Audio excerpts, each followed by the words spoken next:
mon groupe a travaillé sur le thème euh, un thème qui porte sur l'intelligence artificielle. Comme vous le savez, nous sommes à l'ère de l'intelligence artificielle et notre focus, c'était de développer, le thème c'est donc développer des IA locales, donc la nécessité de modèles linguistiques et culturels africains.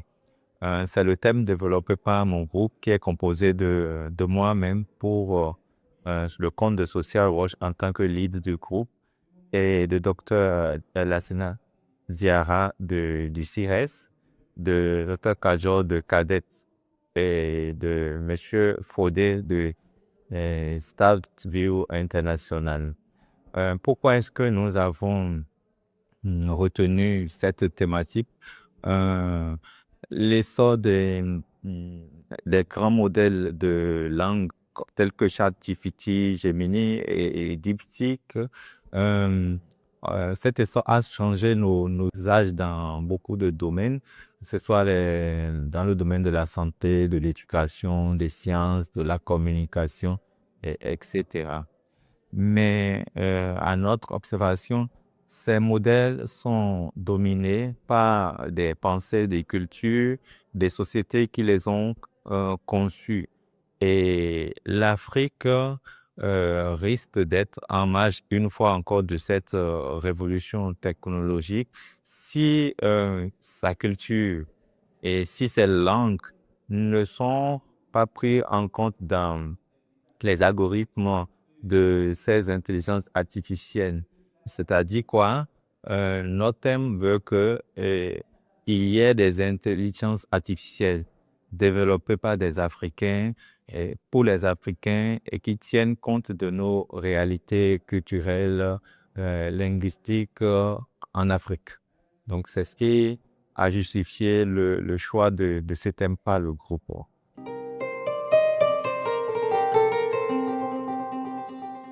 Dans le cadre donc, de notre policy paper, nous avons constaté qu'il y a une marginalisation des langues africaines dans les modèles d'intelligence artificielle qui sont développés. Et ça peut se comprendre parce que ces modèles ont été conçus hors du continent, pas dans des sociétés données qui ont des cultures données. Vous allez comprendre que la plupart des IA sont en anglais ou bien dans les langues européennes et avec DeepSeek dans la langue chinoise. Et les langues africaines sont absentes dans les calculs, dans les intelligences artificielles. Donc, nous avons noté effectivement cette marginalisation parce que l'Afrique, parce qu'elle compte près d'environ un tiers des langues parlées dans le monde, plus de 2700 langues. Et ceci est un fondement pour que l'Afrique soit incluse dans l'évolution numérique du monde, les intelligences artificielles. Mais ce n'est pas le cas parce que, une fois encore, l'Afrique semble être absente de cette révolution qui se joue sur nos deux. Quand il y a cette marginalisation, nous avons constaté parce que nous ne sommes pas présents, il y a des biais. Il y a des biais linguistiques, des biais culturels.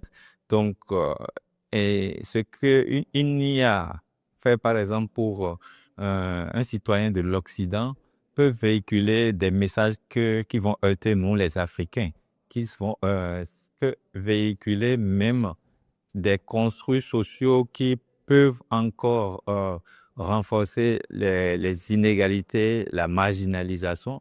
En d'autres termes, bon, les recherches ont pu montrer qu'une nouvelle colonisation de l'Afrique, en dehors donc de cette marginalisation linguistique, il y a aussi les biais qu'on peut avoir. euh, de- nous ne sommes pas les mêmes sociétés, mais bon, l'IA va nourrir les représentations de la société qui l'a conçue.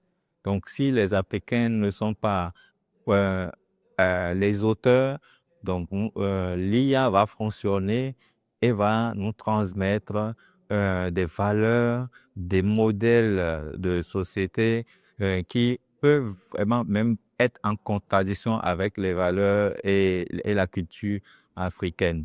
Nous avons noté une faible numérisation des langues africaines. Même les langues africaines sont très peu numérisées.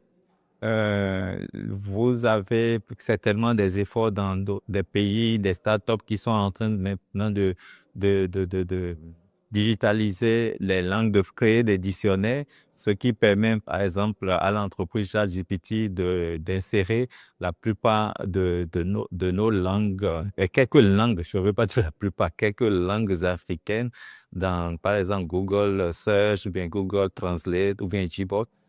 Vous avez il y a une faible numérisation.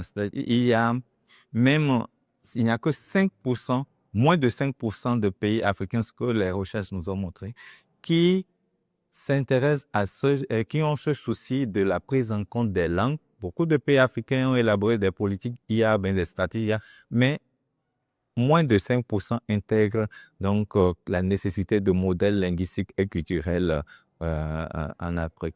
Il y a des enjeux d'autres infrastructurels, c'est-à-dire des modèles qui ont besoin d'infrastructures, des processeurs, des puces qui peuvent faire de grands calculs, mais les Africains, on n'est pas des concepteurs de puces, etc. Donc, encore une fois, on risque d'être marginalisé parce que nous n'avons pas la maîtrise de cette technologie. Voilà. Et il y a aussi une faible prise en compte déjà, même en dehors il y a une faible prise en compte de nos langues nationales dans les politiques de développement numérique de nos États. Oui. Donc, vous avez des enjeux aussi qui sont l'accès aux ressources. Aujourd'hui, déjà en Afrique, comme le recommande même l'UNESCO, les pays africains consacrent même moins d'1% du PIB à la recherche. Maintenant, l'intelligence artificielle vient s'ajouter et elle nécessite beaucoup de ressources financières pour faire face aux recherches dans ce sens. Alors que les pays africains ne budgétisent pas quelque chose dans ce sens. Aujourd'hui, le peu de financement qu'il y a sur le continent pour faire c'est des financements effectués par l'extérieur. Des financements qui ne sont pas des financements endogènes qui proviennent de nos États. Donc, nous sommes encore une fois alors dépendants de l'extérieur.